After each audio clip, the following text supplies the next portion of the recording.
Erne eta Esan sindikatuek argi daukate. Asteleneko goi gailurra ez zuen behar bezala prestatu segurtasun sailak.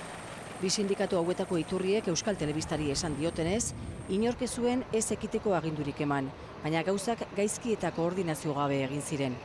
Iturri hauek esan digutenez, ertzaintzak ez zuen manifestazioa zaindu, beti egiten den moduan. Eta kalean ziren ertzain guztiek toki jakin batean geldirik egon behar zuten. Gainera, iturri hauek diote, istiluak hasi ziren momentuan, plaza Biribilean, ertzaintzak ez zuela jokatu. Izan ere, eta beti iturri horien arabera, ertzaintzak krisi mailaren baimena behar zuen parte hartzeko. Bestelako iritzia du segurtasun sailak.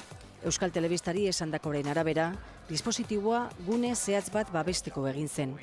Istiluak manifestazioan zijoan talde batek sortu zituen, eta ertzaintzak neurriz jokatu zuen.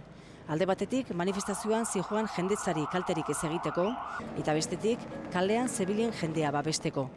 Aurrez aurreko enfrentamendua saiestu omen zen. Josu Erkoreka Jaurlaritzaren bozeramaileak esan du telebistan, honelako kasuetan beti egoten direla iritzi kontrajarriak. Kritikatu dute gauza bat eta justu kontrakoa, biak. Gauza bat egiteagatik, ala kontrakoa egiteagatik.